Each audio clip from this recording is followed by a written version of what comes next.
Welcome to the Jackson Post podcast, Behind the Paywall. It is the last Sunday in April. We are covering the week of April 21st through. You stopped counting? This is the 6th episode. All right? 6th. Yes, this is the 6th episode. I got it right this time. Yeah. I wasn't sure until you said it. That's why I didn't lead off with it. I do want to mention something. I said April 21st. Brandon, you'll appreciate this. 29 years ago, on April 21st, I stalked Sting, Lex Luger, and the Steiner brothers from Omen Arena to O'Charlie's and walked in and met them. Shook all their hands. Sting was the nicest one. The Steiners were actually pretty nice. Luger was not rude. He was just not personable at all. And that's your guy, man. That's my guy. That was my guy. I was heartbroken because that's who I wanted to. And like my buddy got their autographs, and I was like, I just want to shake your hands. That's all I could think of. I got no autographs. I just shook their hands. Well, apparently now he would be more congenial to you. He's so nice. Obviously, he had a huge life transformation about 20 years ago, and from all accounts, he is a wonderful human being. But apparently, he wasn't like bad before. He was just very standoffish and probably a little bit arrogant. Like he wasn't just rude to people, but he was just very like kind of kept to himself and had like 2 or 3 really close friends that he just sort of stayed with. And he's the type of person that would make a nice living from pro wrestling while admitting he wasn't a pro wrestling fan. Right, so, exactly. Yeah. Anyway, we're getting local now, though. And we talked before we were recording. I love this edition. But before you get into that, I do want to mention, since we started off that way, I had somebody say, hey, you and Gabe do a great job. You know, we really miss, like, when y'all would talk the few times we talked national on the Shields report last year. Because the day that we talked, that you said, hey, when Trump got those 34 convictions, you said, hey, we really should probably talk about this. I know you want to stay local, but we really should maybe spend an entire hour on this. And I was hesitant to do it, but I was like, all right, let's do it. And that wound up being one of my favorite shows that we did. And so they were like, you know, y'all need to talk national. I was like, I don't pay enough attention to national to really discuss it. They were like, what other podcast could you do? I said, well, that Gabe and I could both discuss, we're probably limited to 80s through 2000s professional wrestling and 90s country music. That's it. Yes. So we could talk NWO and Sammy Kershaw. Well, that encapsulates my junior year of high school perfectly. Just those 2 things. I will say this. I'm going to send you a YouTube link at some point. I found the old American Country Countdown Top 40 Bob Kingsley. I'd sent you and Chuck this text, right? I've got to send you these. They put up a new one like every 2 days. It's the full countdown. And I used to fall asleep on Sunday nights listening to that. The top 10 would start at 9 o'clock. So from 9 to 10, I would just like be in bed trying to go to sleep, but listening to, you know, the last 10 songs of the countdown every week. I love it. It brought back so many. There were songs in there I'd forgotten that I even had heard before. I'm going to send it to you. It's incredible. All right, so this is one of my favorite editions so far of the Post because, like I said before we were recording, it's got like a little bit of everything. It's got some really good positive stories, some human stories about local people. It's got some really in-the-weeds budget stuff with county commission. It's got school board meeting where comments were tense. Like, it's everything that you want in a local paper. So, let's get started. I took a break from Scandal, Smut, and Sports for a week. S cubed. That's a good alliteration, by the way. I mean, it's Scandal, Smut, and Sports. Yeah. All right. The first article on the front page, USJ student Maggie Wright. She has a painting displayed at the Capitol. Now, I read this article, and I forgot which Capitol building is it exactly? The U.S. Capitol? Washington, D.C. Wow. Yeah, she was selected by Congressman Kustoff. And so it's not there yet. It'll be up there around the end of June, beginning of July, and it's supposed to be up there for about a year. So it'll be, I imagine if it's going to be up there, but sometime between mid-June and mid-July, it's probably about a year, probably not exactly 365 days or 52 weeks, but essentially a fiscal year. Go up to the Capitol, and while we're touring that, we can see Tennessee Scenes by Maggie Wright at USJ. That's amazing. You know what's funny is I did not connect this until just now. I was walking around the office at JCM like a couple weeks ago, and I saw a flyer from Kustoff's office about an art. I guess this is what this is, right? Probably. It had to have been.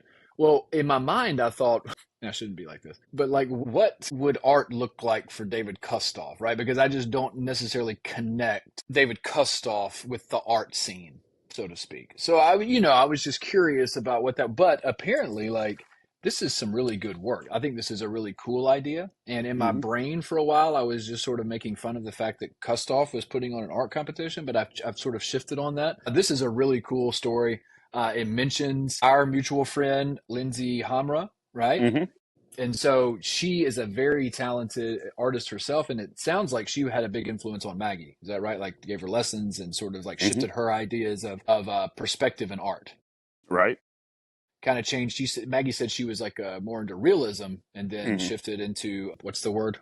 Come on, you're an Abstract. abstract. Very Yeah. good.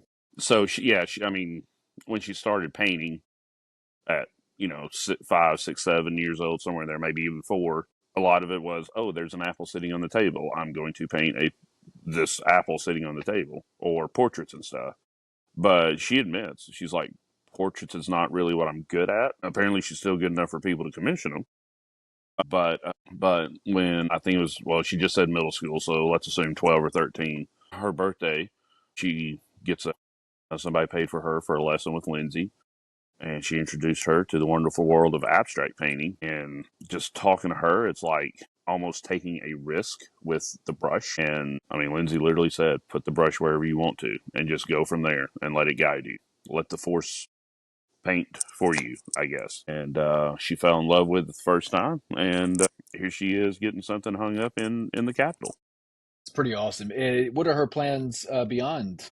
She's a senior, right? Did y'all get into that at all? Or Yeah, she wrapped up classes at USJ this past Friday, and she's about to graduate. She's going to Union to major in English on a pre med track. And I said, so you're an accomplished artist majoring in English with the plan of going into medical school? And she said, and when I talked to her about this, I didn't put this in the story, but she said, yeah, I know some people that work at Vanderbilt, and I was talking to them, and they were telling me about people in different departments that you would think they'd be majoring in biology or chemistry or something like that. No, there there's an art major up there, and there's an economics major up there. You don't have to major in what you would think you have to major in to go to med school. You just have to take a certain list of classes so that you can pass certain tests. But other than that, you can just major in whatever you want to major in. You can major in journalism and go to med school. So, yeah, it's funny because when I was I took my daughter to a visit at UTC back in the fall, and they essentially said the same thing. hmm. If you want to go on into any kind of medical field beyond a 4-year degree, it doesn't matter what you major in. They said major in something that you're interested in.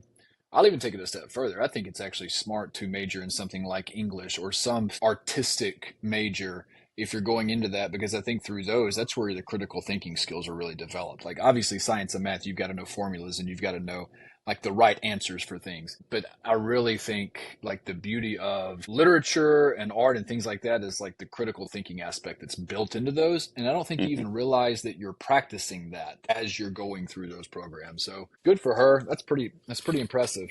Well, English major. she even told me, she said, I'm wanting to get into it was a specific area of pediatrics, maybe pediatric oncology. If she's watching and I got that wrong, I apologize. But it was something having to do with pediatrics and maybe pediatric trauma. Anyways, it was something where she's probably going to have to deal with a child dealing with the worst day of their life up to that point, possibly the worst day ever. And she said, having an English degree, and taking all the classes that I'll take to get that piece of paper, that diploma, that's going to help me, because a lot of doctors who do that stuff, like you just said, a lot of them have horrible bedside manner. Mm-hmm. But if I've taken all these things, I've got a whole different bank of knowledge and experience to draw from, where I can relate to that child and maybe come up with different ways to relate with them, that somebody who's just here for the science of it, like a Dr. House type person, I can do a better job of while delivering the bad news, somehow being a comfort to them too, and being like, hey, we can get through this. This is just what we got to do to get there. So yeah, she's that girl. I told her, I said, when it comes to planning college, like, I've got a son that's about to graduate. We've been playing at his college. And I said, I feel like I'm playing checkers and you're playing chess. So Is it four-dimensional chess? yeah, I mean, kudos to her on that. It's funny. There's like multitudes of data points out there that talk about how reading builds empathy in kids, and kids who read a certain amount of, books or whatever by a certain age, like tend to have more natural empathy, right? And I think a lot of that is what she's, I mean, when you read a lot, you get multiple perspectives on everything without necessarily having to experience them yourself. So I don't know. Right. It's really cool. It's cool that she realizes that like this early on too. Yeah. All right, next story. This is, I guess, we can kind of shift roles here. This is my first feature story in the Post, not a column, but just a story about a kid named Chance Mitchell, who performed this past weekend at the Vintage Makers Fest at the AMP. He and I had the conversation like 3 weeks ago, and then I ended up, the article was published this week, and Hmm. I remember most of the conversation, but a few things stood out. And then if you have any questions, I'll be glad to answer them. The first thing was this that stood out. He's a hip hop artist. And, I think there are times, especially people want to like kind of tippy toe around conversations about race and things like that. But I think we can all admit that in hip hop, white hip hop artists are vastly outnumbered by other right races in hip hop, like whether that be Dominican Republic, African American. You just have it's a very diverse artist group. There's just not that many white hip hop artists. And Hmm. Brandon, if I were to say a hip hop artist who is white, who's the first person you think of? Depending on the day, it's either going to be Eminem or Vanilla Ice. Okay, so Eminem. I was going to say Eminem, but yes, Vanilla Ice was back in our day in 1990. So immediately people think about Eminem. So I think in some ways, even though there's not a lot of white rappers, it's sort of cliche to be a white rapper because you automatically think Eminem, Mom Spaghetti, whatever. And so when I was talking to Chance about that, I was like, was that hard to kind of break out? I was like, oh yeah, people call me Skittles all the time, as in, that they were just not I poking like fun that at him, line. but That like, was you're good. not Eminem, Skittles. And then he said, once he sort of like kind of got through that part of it, everybody's like, okay, this dude can like really, he can really rap. He's good. His name was Chance, and Chance the rapper, who's from Chicago, who is like an incredible hip hop artist, he kind of busted onto the scene about the same time. So not only did he have to like overcome this cliche of being like Eminem or Skittles, his name was Chance and he was a rapper. So they people just, oh, you're Chance the rapper. But the way he handled that and sort of like took it all in stride, I think helped a lot. I think he could have gotten really defensive, but he was just like, whatever, like I'm just going to roll with it because at that point, what choice do you have? And the second thing, he got into a little bit of trouble right out of high school. Was very open about it, talked about it. Got arrested. I think spent some time in jail, and after that, took a step back from music, like as in just like dropped it and worked on himself for like a year. And when he came back into writing songs, he decided he wasn't going to cuss anymore. Right. I don't have a big issue with cussing, as far as like I don't care if you cuss or you don't cuss. But I will say this, as someone who writes sometimes, I appreciate so much that he was like, I'm not going to use these words, even though using these words in some of my music would make it easier to write songs, Hmm. right? Because you could plug in a profane word and really you could use it as a verb or a noun or an adjective depending on how, like you can use that same word with different parts of speech. And when he chose to eliminate all of that, all of a sudden he's kind of limited. Like he's got to get more creative with the songwriting. So we talked about that, and that was very enlightening to me that he could stick to his guns, not use profanity, but still, write very tight lyrics that were still like really good. I don't know. That's just something that, and maybe it's my fault. Maybe I shouldn't generalize.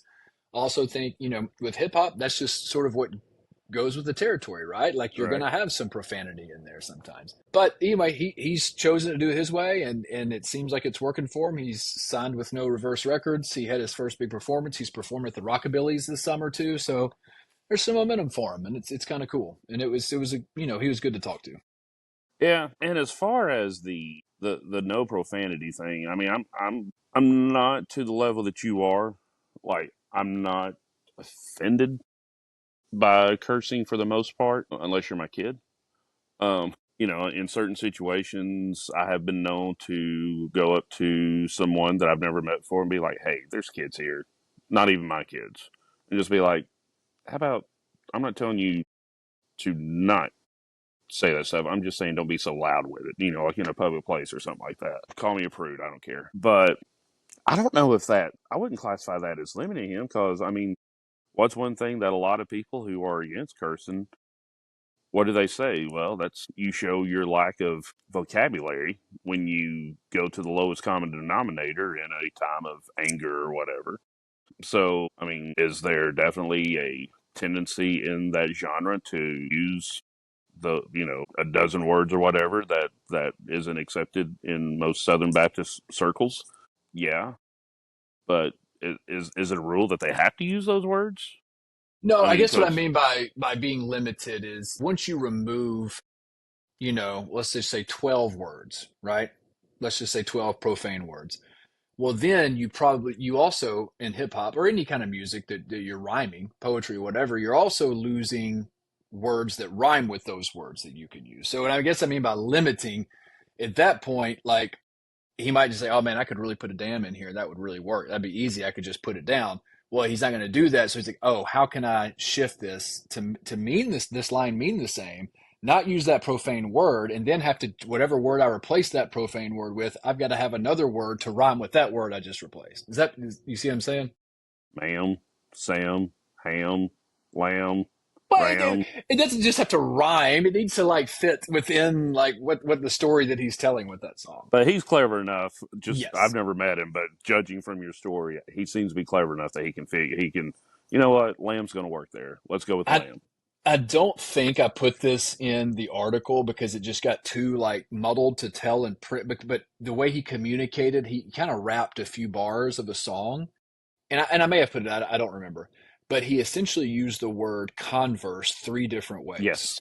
Did I put that in there? Okay, Yeah. yeah, yeah. It was. I was just like, that's cool. Like, and that's what a lot of hip hop is. It's a lot of puns. It's a lot of play on words and rearranging words and splitting words and I don't know. It's a very cool genre that I've only like listened to a little bit in my life, not a lot, but I definitely appreciate the way that they write for sure. All right. All right, I do want to touch on the mural real quick because I think what's amazing about the front page is it's all sort of surrounded by like arts and Yep.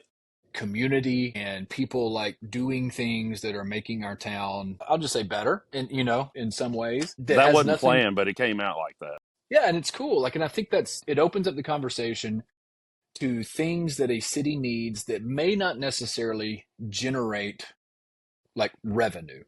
Hmm. However, cities with thriving arts districts and partner, they also bring in revenue to those areas. So it actually does work together, even though I think sometimes we like to hold those two things separate. So I don't know. I really feel good about Jackson as a whole right now. I mean, I know we have our issues, but there is movement in the right direction. Speaking of airport, $10 million grant. What can you tell us about that? Because I feel like our airport's like on the cusp of like really busting open. Yeah, I mean look at what they've done over the last couple of years. I mean, the big thing is they brought in Denver Air, which is actually flying planes when people Right. make reservations. Apparently, that was an issue with every other airline that's been in there. Yes, I experienced that.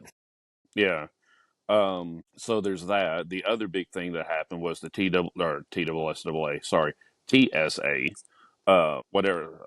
I'm sorry, I don't fly. I just know when they start talking about TSA, that's a big thing because that brought legitimate international legitimacy back to what was McKellar Sipes, now Jackson Regional Airport. Is that just where they go ahead and get you checked out so that you can fly internationally, that you don't have to do it once you get to Atlanta or whatever? Hmm. Is that what's going on? Okay. So you go through the screening process to where, like, once you get Screening, yes. Atlanta, you just go to your gate. Like, you don't have Yeah. to go through security once again, where I guess in the past you had to do that. Yeah. And Yeah. so let me get my thumb out of the way there, sorry. So that was a big turning point. And then they've extended the runways, resurfaced some runways that hadn't been resurfaced in I think 50 years, maybe longer, definitely at least 40. So they've got all this going on. And so they're looking to get more stuff going on. And I think the main things they're planning on doing is adding in more hangars because they've got a waiting list of companies that just want to have a one plane hangar just to keep their plane there. And it's not just businesses here in Jackson, West Tennessee. We got Blue Oval City coming, we got Ford coming. So there's going to be some companies connected to them. They're going to be flying in and out of here on a regular basis. Georgia Pacific. And so it may not be people who live here or have businesses here, but they're coming here often. So Wednesday, I think the Airport Authority Board is meeting. And one of the things on their agenda is discussing what to officially do with this $10 million. So from everything that I've heard, it was a team effort led by Ed Jackson, Johnny Shaw, and Chris Todd. And I'm not even sure I got as far as those three go. I've heard stories that lead me to believe maybe Representative Todd was the main one who got that done. I would repeat those stories in print or on this podcast, but I wouldn't give them that freedom. And then the chamber, both mayors, I think also 2 or 3 months ago, the chamber coordinated a trip to Nashville for a group of about 30 business leaders to go up there and essentially talk to as many lawmakers as possible and just getting in front of them and just making the pitch for Jackson and why Jackson needs whatever it can get from the state budget. And at least on this front, it worked. So good job to everybody, Team Madison County on that one. It's interesting, and I'm just like, this is just coming from my brain and nothing else, or things that I've read recently, especially about the way that the state or Nashville, the legislative body, the supermajority views Memphis, and Mm-hmm. even just what's happening in Memphis right now. Like, obviously, the crime is very high. I know people are leaving the city. I saw an article on that a couple weeks ago. Are there any conversations among like people that chamber, Jackson leadership, anything you've heard that's like, hey, this is our time to really ask for investment from the state? Because if Memphis continues to sort of go on the trajectory it's going, Jackson's sort of like, I know we're the hub city in West Tennessee, but like outside of that, it seems like I know we're not anywhere near having the amount of business that Memphis does, right? Like we're Right. still way behind that. Yeah. But is there like, would things shift a little bit more this way? If has that been any conversation about that? I haven't heard anything about any of this being driven by what is not happening elsewhere. It's just mainly about what's going on here. And of course, I mentioned it within the last 3 minutes, but it starts with Ford and Blue Oval City and SK Energy or Innovations or whatever they're called. But Kyle Spurgeon and Mandy White and Lindsey Dawkins from the chamber made a presentation this past week in front of the budget committee, and I wrote like 2 paragraphs about it at the end of a story about something else that I think we're about to get to. But if I were to go back, and I still may do this, and do a full story about their presentation, but it was pretty similar to a couple of presentations I've already written about in the last 2 or 3 months. A couple of things to highlight, he talked about Blue Oval. He talked about how they are, at least on the western side of the city where the industrial park is, they're shovel ready if in a lot of that area. If anybody was to come in and say, hey, I want to put a factory for 200 jobs here. Georgia Pacific, as far as I know, was shovel ready as soon as they bought that land from the city. And then the other thing, and this will make you and your bosses happy, is Kyle admitted to the county commission. He said 10, 12 years ago, the public school system of Jackson, Madison County was something we try to hide and put smoke screens in front of. He said, that's all changed now. He said, I was waiting for him to make this metaphor, but he never did. But if they were if he were a fruit salesman on the side of the road, if he's Dwight Schrute selling beets on the side of the road, and everything that Jackson, Madison County has to offer, the school system now is one of the pretty beats that they're putting up front and center and showing off to think about it. Toyota, right at a year ago, signed a partnership deal with the school system to have official sponsorship of some of the stuff that's going on at Melissa's now, Mm-hmm. which there's planned to be a story about that.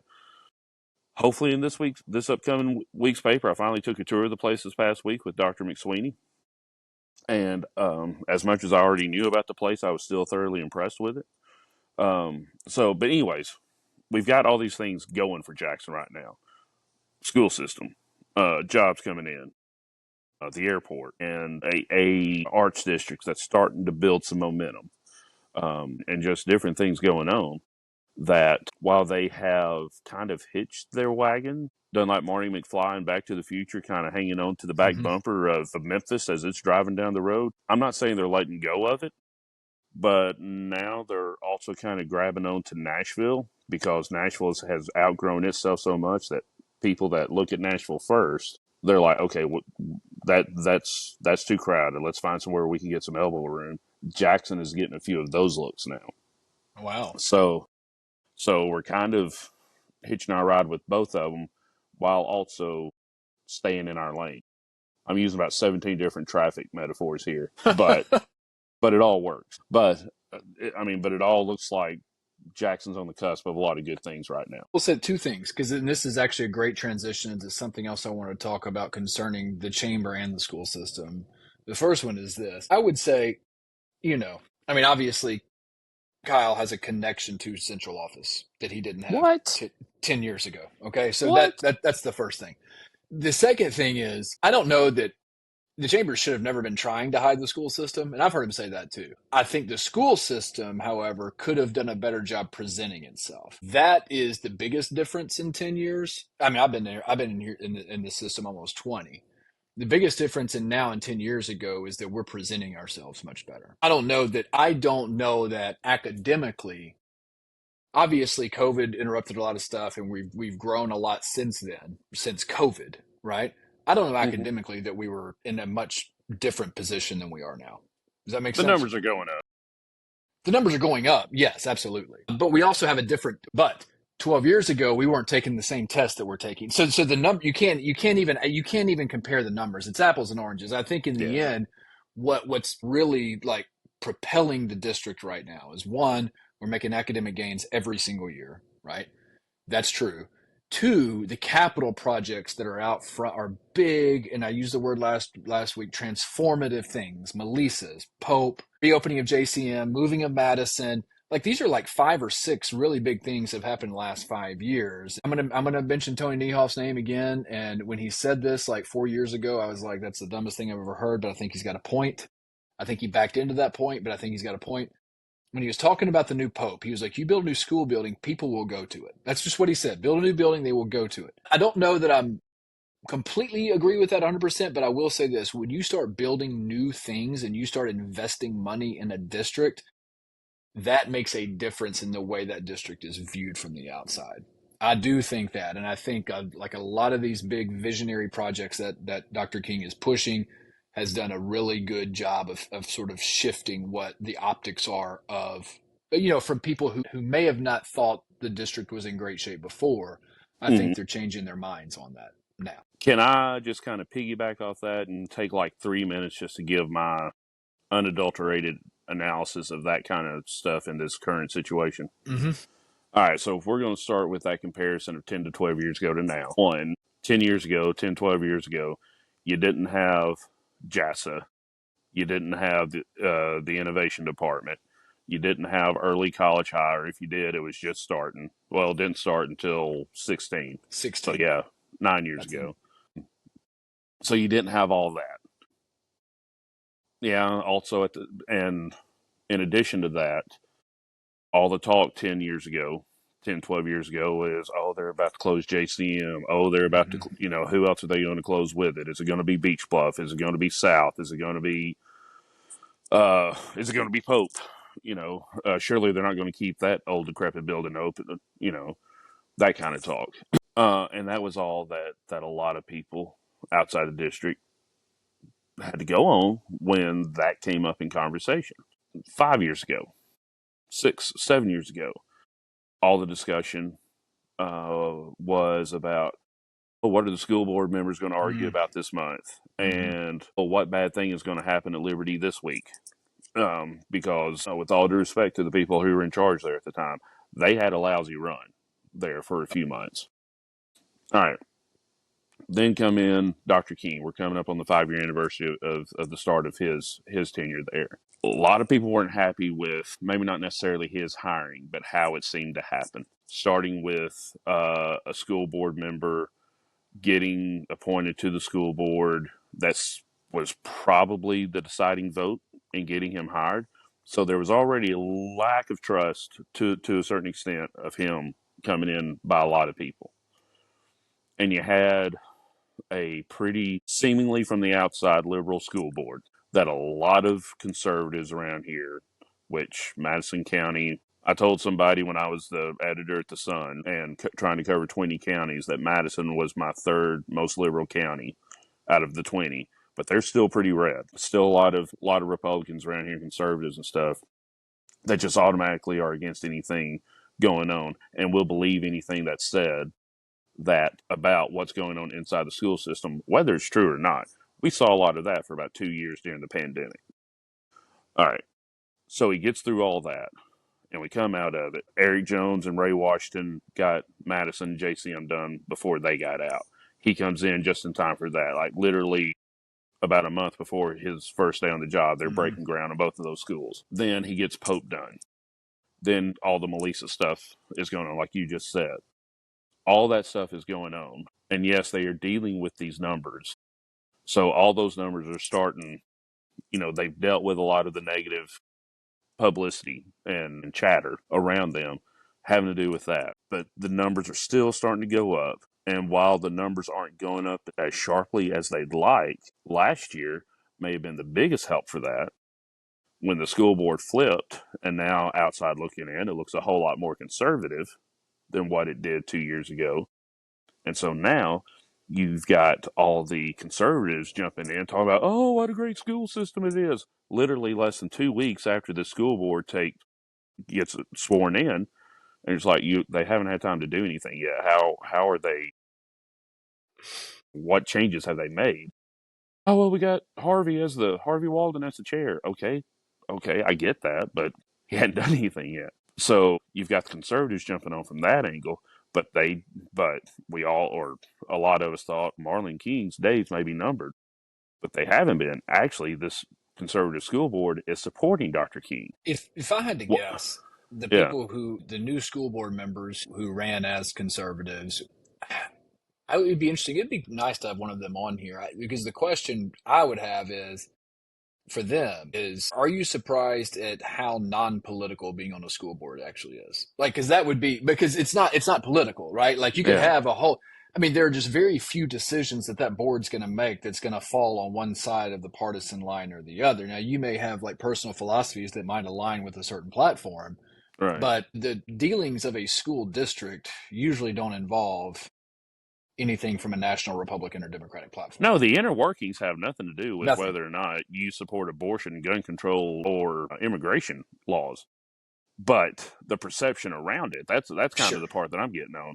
But yeah, yeah. And since Marlon King is still the superintendent and everybody thought he was a liberal, a lot of our left leaning friends are still they haven't turned their back on the school system because Dr. King is still the superintendent. So they've got this groundswell for the most part. I mean, it has its detractors, which any organization with 2,000 employees will. But for the most part, everybody's supporting it to the point that there's enough positive momentum behind it that the chamber can take that to a Georgia Pacific or a Ford or a SK Innovation. Be like, hey, if you got kids and you don't want to put them in private school, check out what we got here.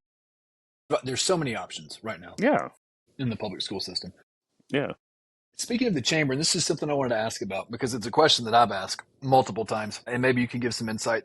Chamber got called to the county commission. Was it the budget committee? Is that who it was? Yeah. They're like, we give you money every year, so where does that money go? hmm That's been my question. Like, what does the chamber do? So I know I know that if you're a part of the chamber, do you pay a due? Like if you're a local business, right? You pay a due to what do you get? If you're a local business and you're in the chamber and you pay this fee, what do you get? You get invited to all their events. If you pay more money, you get invited to their more exclusive events. But essentially, if I'm a small business, let's say Gabe, you and I start a private school, Gabe and Brandon's school of I Or don't know, Knox? whatever, hard Hard knocks. There knock. we go. And we decide to become chamber members. We pay that fee. That goes to their day to day operations. Their day to day operations markets Jackson to either A, keep existing businesses here, promote the idea of expanding existing businesses here, which two businesses did significant expansions or announced them right before the end of the year last year, or recruit more businesses here. And it's also kind of designed to facilitate what is it that Conger talks about a lot? Quality of life type Mm-hmm. stuff. Mm-hmm. Okay. And so if they see a need for, like, if every movie theater in Jackson were to shut down tomorrow, they would try to get somebody to come in and say, hey, we've got a need here. Can somebody come fill it? And so when all that happens, keeping businesses here, that's keeping families here that are sending kids to our school, School of Hard Knocks. Um, if existing businesses are expanding, that's probably what that's doing, is giving a chance for more people around that are already here a chance to improve their lives, which would hopefully give them more disposable income, which might give them a way to send more kids to our school and pay that tuition. Recruiting more industry, depending on how big it is and depending on what they do and the skill level, that may be bringing in a whole new population of people that may want to send their kids to our school. So, is there a lot of immediate benefit? Not for a lot of businesses, but that it's kind of just you are increasing your level of visibility because you are a chamber member, and anytime they do stuff, there's a possibility that your business would get some kind of exposure because of it. Because if you're a restaurant, they might ask you to cater one of their events or something, or try to bid for a cater. And yeah, and then just kind of giving you the potential clientele to expand that business or keep that business going. So it's like they're a marketing agency in one regard. They're like a headhunter agency in one regard, and they're like lobbyists essentially. So like it's all rolled into one. So okay, that makes sense. Like it's one of the I've had two friends who own their own businesses here and who were moderately successful. One of those businesses is closed now. One is still going. Who they refuse to join the chamber. They've been asked multiple times, and they're like, no, like we don't want to give you money and not get that, like you said, that immediate, like, what are we getting for this? Yeah, Like, other than a membership in a club, you know? yeah, And that's what I always want. Like, I've always wondered that. Like, every time I hear, I think I said on last week's episode, I get the chamber and the Rotary Club mixed up. Like, I don't know who does what, but the way you explained it does make sense. And it obviously it is necessary. And look, whether I would be a member of the chamber if I owned my own business or not is irrelevant. Obviously, the work they're doing here is like really, really important and, hmm and and it's successful because Jackson is continuing to attract businesses like that and grow. All right,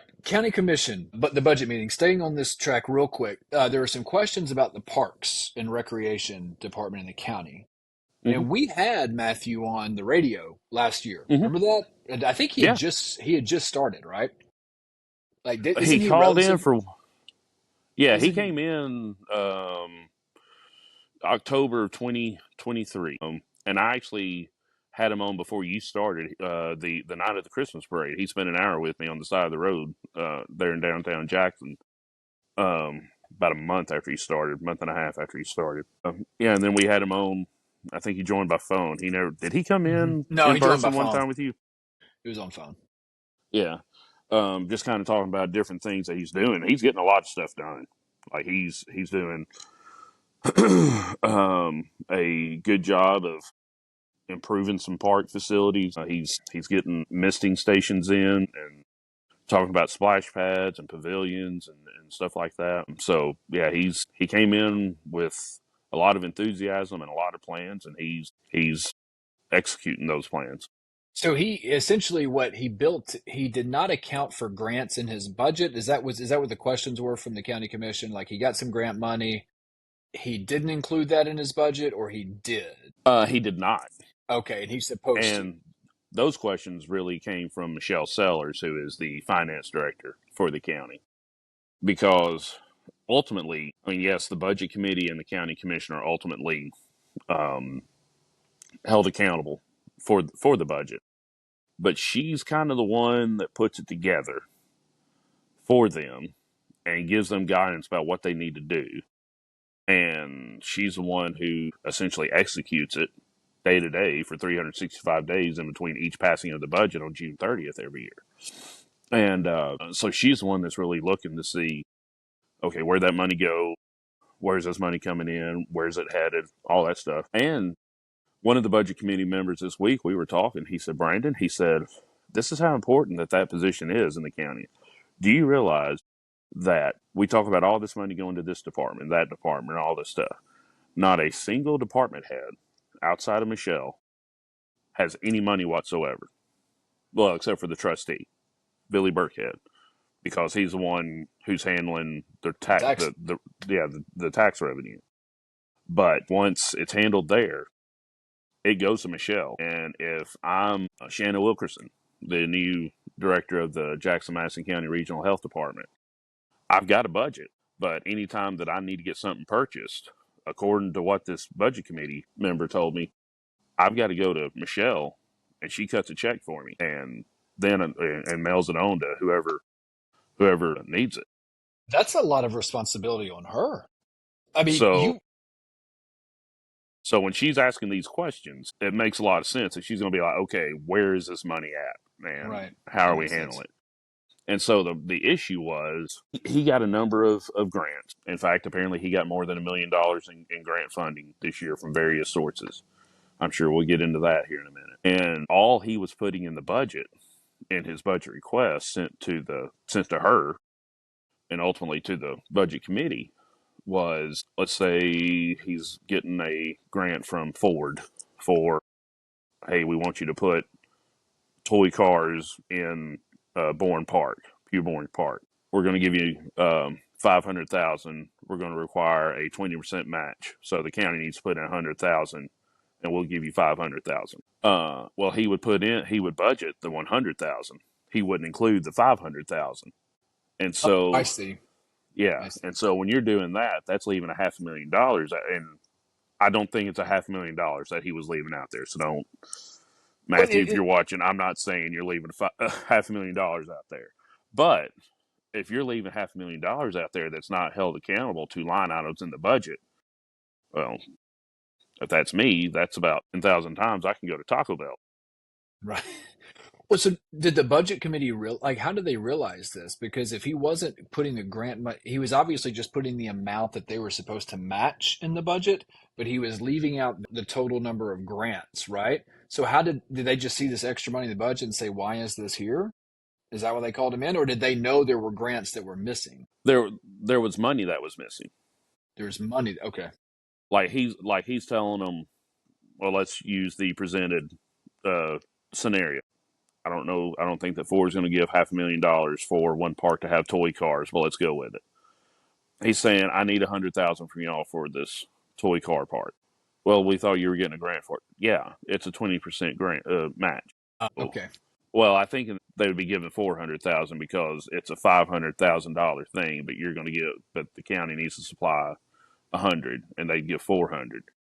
So the way he was doing it, there's 400,000 out there that's unaccounted for, and it's not the budget committee probably who's going to ask that question. Although there are, and I'm probably going to write this story before the budget is done, but on both the city and the county, there are unelected officials who are on these committees, but they're bankers or they're accountants. They know how to manage money. They do it in their daily lives and their professional lives. Marcus Love and Greg Parsons are on the county budget committee, and on the city, Jack Mathis from ATA, Lynn Henning, not the one that was the HR director for the city, but I'm forgetting what she does, but she's an accountant or a banker or something. Paul Taylor used to be on the budget committee. So we've got people who know how to manage money on these committees helping the elected officials get it done. But I think all these questions about this grant funding all came from Michelle, because she's the one seeing, okay, he's wanting $100,000 for this park, but we thought you were getting $500,000 grant. Like, where's that money? And he's like, well, I didn't know I was supposed to put that in the budget. So I mean, it sounds like it was he just didn't quite understand the process. Yeah, and he went through this process last year, and I thought he got grant funding last year, but apparently Hmm. not. Okay. So I think that's where some people are like, really? You Yeah. forgot this? That's it. Yeah. I mean, that's a lot of. I mean, obviously, when you're dealing with, you know, You said you got $1 million worth of grants? Like, According to him, yeah, and if that, I mean, that's, yeah, you probably need to probably need to include that somewhere. Also, my man asked, he budgeted a raise for himself too after year one. Yeah, is that that was another question in there? I noticed. Like, hey, go for it, right? Like, well, I at don't know that first, I would have done that, but so at first when he submitted his budget, if I'm understanding it correctly, and I may have to come back on here and say, hey, I was wrong. If somebody watches this, say, hey, Brandon, that was off. But I don't think he originally budgeted raises for himself or his staff. Even though Carl Alexander, the budget chair, he sent an email out to all department heads saying, we're planning on a 3% raise for each department in payroll across the board. Don't ask for more. And he didn't assume anybody would ask for less. But apparently Matthew was going to. And also, Parks and Rec has its own separate board that oversees him, the conservation board. And I was thinking about it the other day. There are a lot of department heads that have their own board that does oversight for them. we I got too mean, many. We got it's just too much. It's too much. Like, why does the Parks and Rec have a conservation board, but then they answer to county commission? hey, the county commission would love to find the answer to that question because the state mandated that there be a conservation board, and there's only two ways for that to, or three ways for that to be undone. One, the state can vote to not have a conservation board for Madison County, but it has to be just for Madison County only. The conservation itself, the board can decide to dissolve itself, or if they don't have a quorum for 3 straight monthly meetings, then that would automatically dissolve them. Yeah, they And then the oversight would go to the county commission. But just talk to the until people on then, the board and tell them not to show up for 3 months or well, they whatever. thought that was going to happen a couple of years ago. We'll not get into that. Okay. But yeah, but a lot of commissioners are not cool with, we have a board that oversees them, but we have to fund it and we have no say so in, although apparently they have some say so in his budget, but other than that they have no say so in what he does. It's up to 5 people that are appointed by the commission, but it's not directly up to the commission how he does his business. Man, I really wanted to get in. Now that we're talking about commission, and we're like almost an hour deep into this, so I don't know if people I think have this listened. conversation's been interesting, so I would I think do too. if you're still listening, you're probably going to be interested if we go down this road. Okay, So go good. there. So I want to bring something up that Commissioner Abernathy mentioned on her post that sort of details everything that happens in the county commission meeting. Yeah, she It was does a good job with that. last week. She said that Commissioner Godwin stood up and essentially said, basically, we don't have enough women on these committees. So I messaged a few people and I'm like, so how do people get put on committees, right? Like that was my question. So like, what's the process of this? And they told me that obviously people are appointed to committees. And I had a couple people tell me who were female, they've asked to be on committees and have been ignored. It's really interesting. Like that to me is this, and this is a huge. This is where I will give my opinion. If county commissioners are representatives, which they represent their districts. They are the people who are the voice for their districts, right? I believe that we should have as many types of people, and this is not a whole DEI conversation. It's just for me, in my mind, it's a common sense thing, right? Like we're not a county full of white men. We're not a county full 100% of minority women. There's a mix of everything. So in my mind, now you can't control who runs for county commission and things like that. You may have more men who run for those positions, and that's just all you had to vote for. So it is what it is. But if you have a governing body and that governing body selects who is on committees, I would hope that that governing body would consider the best interest of the entire community as far as representation goes, rather than pick their buddies who they always pick, or pick the people who are going to push through their, I guess, Agendas. desired outcome agendas, right? And so I don't know, that it's kind of crazy that no women at all are on those three major committees of the county commission. In my mind, it is The three major ones: budget, budget. capital, Yes, and there was one more, property, or finance management. maybe finance management. Okay. Yeah, and I don't know, and I mean, maybe it's one of those things that because maybe it's just always been business as usual, and it's just an afterthought or it's an overlook. Maybe it's not intentional at all, but it would be nice if some of that was opened up a little bit more, or there was some more intentionality in trying to have more diverse representation on some of those big committees. So this is total speculation on my part. Mm-hmm. Unless I'm forgetting somebody, there's 5 women on the commission total. Mm-hmm. Sheila Godwin, Mm-hmm. Juanita Jones, Mm-hmm. Cindy Bryant, Olivia Abernathy, Mm-hmm. Carly Bond. Mm-hmm. I think that's all of them. I'm sure, and a lot of these appointments are decided of who's going to go in the Republican caucus. See, And that's another. Yeah. Sorry. Go ahead. I'm sure that the members of the Republican caucus, which 2 of those women are a member of it, Bond and Bryant. Bond Mike is Bryant, Cindy Bryant. I'm Cindy sorry. Bryant. Carly Bond is, I forget which bank she works for. When she first got appointed to the commission, I think she was with Regions, but she may have changed banks since then, but maybe not. But she's high enough in it that I'm pretty sure that the Republican caucus would love to have her on the budget committee or financial management. But she is very protective of her time at work. Mm-hmm. She does serve on a couple of committees, and she chairs one. I forget what they are, but either those committees start real early so that she can go ahead and get those meetings done and then go to work and get to work, or they are later in the morning so that she can get to work, get stuff done, and then like maybe take a long lunch, go do the meeting, and then get back to work and finish the day. So I don't know if it's just, hey, I'm cool with representing my constituents once a month. I don't have a lot of time to do much else, or if it legitimately she is the only person who can do her job for her employer. But I'm sure they'd love to put her on those um, committees. I know that a lot of the Republicans are big fans of Juanita Jones. With one, her background as being a Marine. 2, just what she does for the city with Keep My Hood Good. 3, she's just a very nice lady who's fun to talk to. Mm-hmm.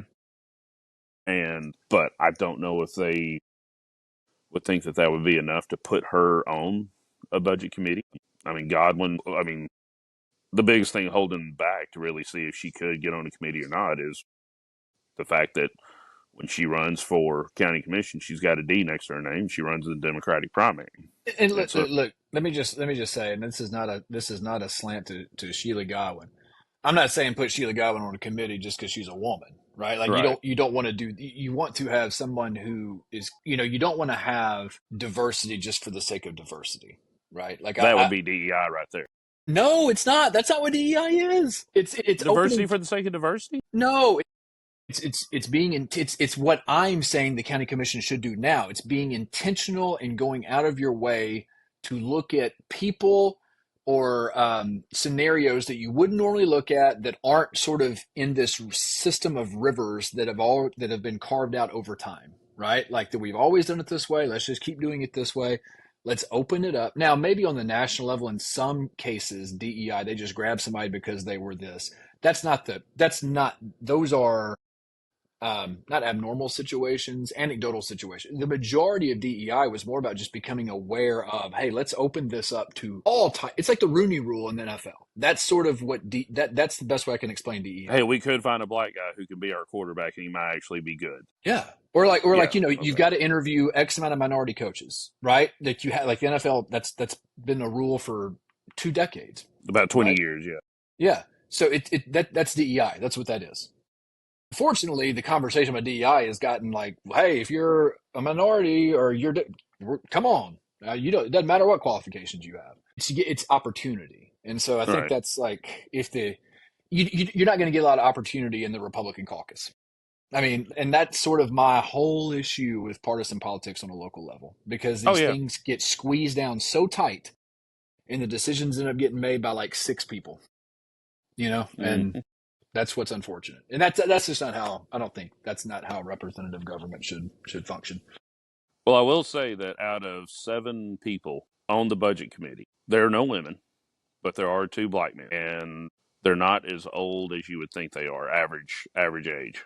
I mean, Gary Deaton's still on there, so he's going to bring the average up at 84. He's about to be 85, I think, in August. I just remember going to his 80th birthday at Old Country Store in 2020. But health wise, he's like 43. I mean, like he might be Yeah, 85 in like real years, but. Yeah, he's limping around because he's developed a bad hip in recent years. But I'm pretty sure if he got mad enough at me, he kicked my butt. Yeah, So he's carries yeah, himself well still. but I mean, Mike Bryant's on there, Kevin Hicks is on there, Marcus Love seems to be a young guy. Greg's not old. I think Andy Hall looks older than what he actually is. So I mean, I don't mean that as a. You can't. I mean, I don't mean that as a knock on him.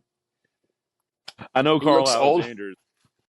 I know Carl Alexander is old enough to be a retired firefighter. Andy Hall's 43, but he looks like he's 72. What you said. It's like Benjamin Button in Andy, if you're reverse. watching this, I mean that with all love. Wow. All right. The last thing I want to get to, because it's like we're over an hour, but it's the school board meeting, and this is I'm not on Facebook except once a week, and I did notice this post or this article sort of got some comments. Basically, people were like, "Well, what were the tense? What were the tense comments? I don't have a subscription." Like one, just subscribe. Like just subscribe. Yes, This isn't a even big if deal. it's for $3 for a week, you Just can read it then. subscribe. You can Yeah. read the tenth comment, right? Don't ask for copy and paste. And oh my God, like, come on. Somebody, like, there was somebody else that shared something on like a different page, like a political group page. I can't remember which one it was now, but it was like, I can't read it. And then somebody was like, go watch JEA. They got it on there. I'm like, no, like, just pay $3.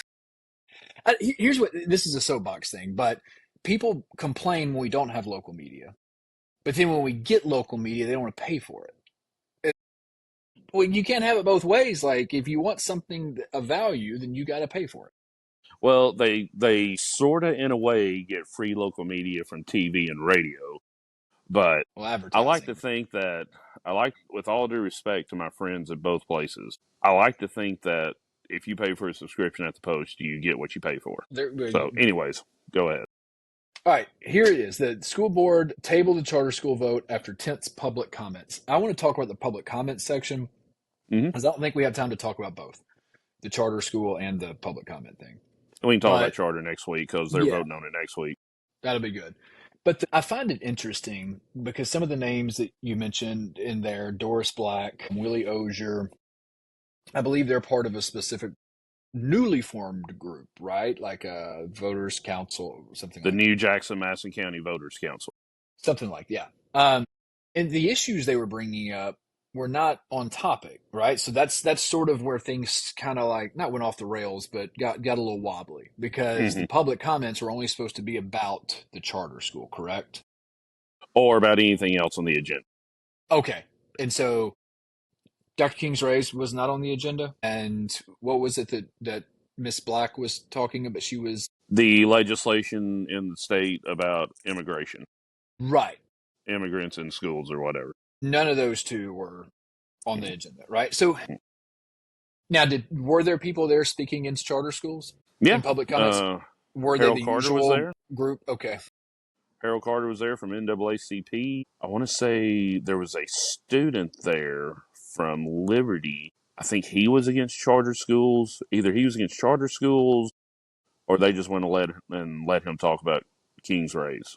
But I want to say he was against charter schools too. So it was at least two of those, maybe three. But then, of course, and her last name has escaped me, and I apologize. But essentially, the one heading up the charter school, Gene Little. Gene Little. Okay, I was thinking that, but I was like, no, there was somebody else whose last name was Little too, so I don't want to confuse them. Anyways, she was there speaking on behalf of charter schools, and kind of in a surprise moment to me. In fact, I had to text her to make sure that I understood her. Sabrina Parker, who is the president of the local chapter of the National Action Network, um, I thought that when she was going up there, she was speaking against charter schools. But she got up there and she didn't necessarily say she was in favor of Jackson Museum School or that even she was in favor of charter school. But the purpose of National Action Network is to bring opportunities to marginalized segments of the population. And so she stood up and said, I'm fine with anything that will bring a shot at a better education for marginalized populations. Hmm. And when I texted her and I said, did you say you were for charter schools?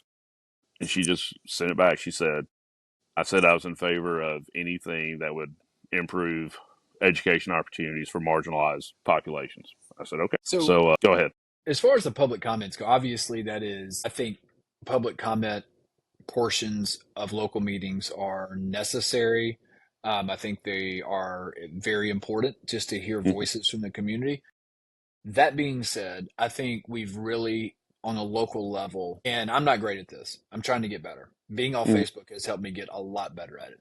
But we've got to start to separate these narratives that we think we should stick with like 100% all the time because that's just the expectation of the party that we lean towards, and look at things exactly as they are in relation to how they will impact our community. And so with the charter school conversation, I think that before we started recording, I think I've come around on that a little bit more. I've never been completely anti-charter. I right. was anti-Hillsdale. I was Mm, anti any large brand coming in and shotgunning out a bunch of charter schools across the state in order to, like, I mean, they had like they were not the right fit for this community. Jackson Museum School, look, I love public education. I've been in it for 20 years. There are some problems in public education. mhm. There needs to be some loosening of the bureaucracy of public education. There needs to be more freedom to learn. There needs to be much less testing, right? There needs to be all of that stuff. And so the things that I read about the museum school, exploratory trips, getting in, like, these are the things that kids in marginalized communities need more than anything else. They don't want to read, they don't want to read Shakespeare. Nobody wants to read Shakespeare right now. Now, is it important? Yes. You can't spend 9 weeks on it though, right? Like you've got to have like a well-rounded education. And right now in public ed, through no fault of the local system, like we have been funneled down to test, test, test, test, test. This is what success is. This is what success isn't, and that's it. And I think it's really hampered the learning process overall, especially for kids who are from those marginalized communities.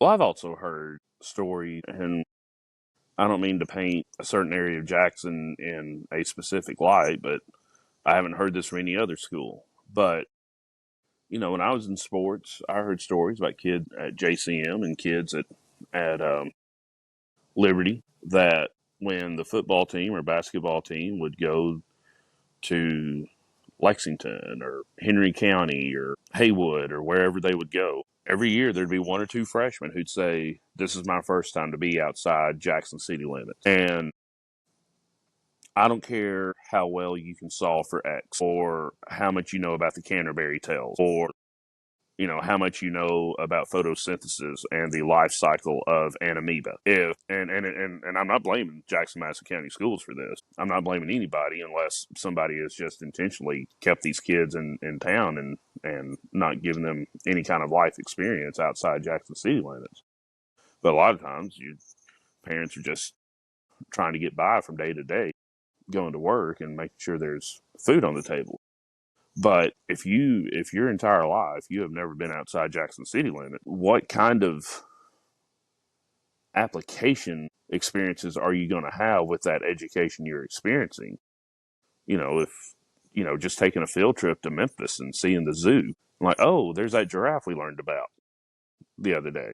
That connect, so you talk about Canterbury Tales or solving for X, like you can hear that stuff all the time, but if you don't connect that to anything outside in the real world, it's never going to stick. So yeah, it's like that's what those things do. Those trips do that. Mm-hmm. I got a better one for you. When I coached at Northeast Middle School basketball, this is 2010, so they shifted the zoning. And we were getting a lot of kids bussed in from Lincoln Courts, right? Bust out to Northeast. And a lot of those kids played on my basketball team that I coach. And so for in-town games, we didn't provide bus. Like they had to get there on their own.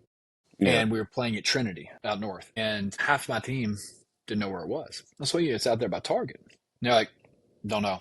Like they had mm, never been out there. So I yeah, had to print off, like back in the day, just before smartphones, I had to print off Yahoo Maps, put them in mm, like just go grab a Yahoo map and get, and like but that's the reality. We took them to a Grizzlies game at the end of that year, maybe, and like for all of them almost first time out of Jackson, yeah. first time going to Memphis. So yeah, I mean, and that's an anecdotal story, I know, but that's what a lot of our students like. There's just not a lot of that real world experience. They usually spend most of their time in their neighborhood. They get on a bus with people from their neighborhood. They go to school with those same people. So it's like Yeah. they're in their own neighborhood, just at different locations all the time. So you've Yeah. got to get them, everybody, like regardless of socioeconomic status, you got to get out of what you're in every day sometime, right? To Right. sort of learn and grow and progress a little bit. But I don't know. I think it'll be interesting to see how this particular charter school fares, and I hope it's an open minded process. 3 o'clock on Wednesday, April 30th is This Wednesday, when hmm is a special called meeting, and I'm assuming that they're going to vote on it then. Because specifically when Pete Johnson voted or motioned to table, he said, let's motion it to our special called meeting on April 30th. So they're discussing that, and I'm assuming they're uh, uh, voting to approve the budget to send to the county commission that day, too. big week, another Yeah. big week. I assume you'll be there for those meetings. Plan to. 3 Okay. o'clock on Wednesday. Hopefully my wife will let me come out and play. All right, man. I enjoyed it. This is our longest episode yet. I'm sure it is. It was a Hopefully it's good our most addition, though. interesting one, too. Yeah. I mean, there's a lot. There's a lot in there, and it was good. We dug deep on some local government stuff, so that's always fun. Mhm. What's coming up this week? We know we got the charter school thing, the school board meeting. What else? Well, that's on Wednesday, which unless I say, hey, can we hold for this? And I may decide to hold for it, but since we're on a paywall now, I'm not as protective of the print product as I used to be. Gotcha. So I may wait to put that in print the following week. If I've got time to write it up, I'm going to write about my tour of Melissa last week. Let's see what else we got. We've got a new member of the election commission. We're going to get a second new member of the election commission. There's 3 Republican spots, 2 Democrat spots. We're getting 2 new Democrats this year. Who are they? You know?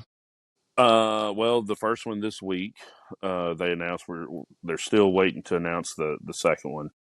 But the first one is a gentleman that you and I both know and are a fan of, Dwight Jones. Oh, yeah. Yeah, Dwight's great. Yeah. It'd be good. Who ran for school board actually twice, one for appointment with the county commission. They went with Marsha Moss, and then he ran against Marsha last year in the election, and Marsha got elected by the constituents. But Dwight's a good guy, and he'll do a good job there. What else is there? We got some stuff going on Tuesday. There's a CRA meeting about the homeless shelter. Okay. Tuesday morning at 10 o'clock. That's a public meeting that's held in the city council room at City Hall if you want to go and watch. Unfortunately, I've already got an interview scheduled for that time before I heard that one was announced, so I may try to back that interview up. And yes, there's some stuff Okay. going on this week. Good. All right. We'll talk about it next Sunday night. Have a good week. We'll see Y'all y'all too. next week. See ya.